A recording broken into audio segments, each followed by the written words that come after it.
Please গালাগালি দেওয়ার আগে একটুখানি জানাবেন। একটা মহিলার সাথে সম্পর্ক নেই, নওশাদ সিদ্দিকীর অনেক মহিলার সাথে সম্পর্ক। হচ্ছে যে আরাবুল ইসলাম সাহেব আইএসএফ এ জয়েন করবে, কি বলছেন? আমরা নেবো না। যে আরাবুল এখন কোন জান্নাতে যাবে, 7-8টা জান্নাত তো, কোন জান্নাতের টিকিট ওদের কাছে আছে, সেই টিকিটটা যদি আমার একটু ব্যাসেট আছে তাহলে একটু বলো।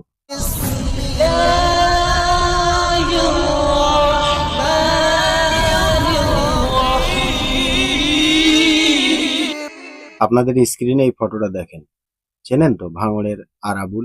আজকে আইএসএফ বিজেপি দালাল, অপদর্থ নির্লজ্জ এই নওশাদ আজকে বিজেপি দালালি করেন, এখানে সেই বিজেপির কথাই বলে গিয়েছে। যাদেরকে একটা সময় একজন বলেছিল জাহান্নামের কি একটা, আজকে সেই জাহান্নামের কি একটাকে মালা পরিয়ে বরণ করিয়ে নিজের পার্টিতে নেওয়া হয়েছে।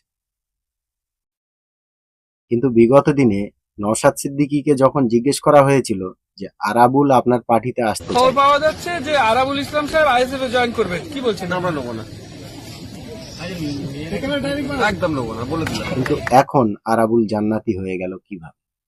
আজকে যারা মাতিন সাহেবের উপরে প্রশ্ন করছে যে মাতিন সাহেব বলেছিল আমি কোনোদিন পলিটিক্সে যাব না, কিন্তু এই কথাটা সম্পূর্ণ মিথ্যা। মাতিন সাহেব বলেছিল আমি কোনোদিন পলিটিক্সে যাব না, যদি যাই আমি আমার পদ থেকে রিজাইন দিয়ে তারপরে যাব। মাতিন সাহেব সেটাই করেছে, বাপের বেটা মতো কাজ করেছে।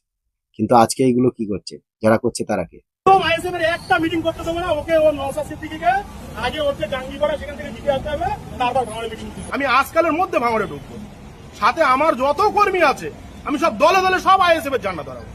যে নওশাদ সিদ্দিকী বলেছিল আরাবুলকে কোনোদিন আমরা আমার পার্টিতে জয়েন করব না, সেই আরাবুলকে গলায় মালা পরিয়ে পার্টিতে ঢুকিয়েছে জান্নাতি দলে।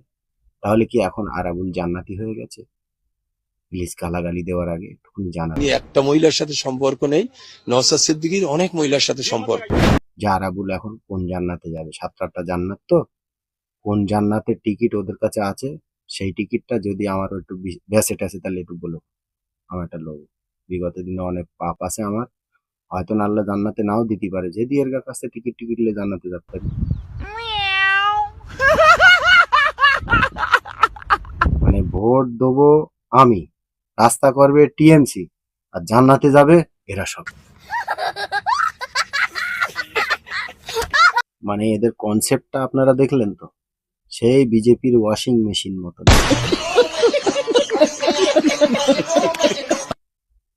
যে বাইরে থাকবে সে জাহান্নামে, সে সন্ত্রাস, সে নোংরা, আর যেই ভিতরে চলে আসবে একদম ওয়াশিং মেশিনে দিয়ে কড়া করে ঘুরপাক দিয়ে তাকে জান্নাতি টিকিট দিয়ে দিল।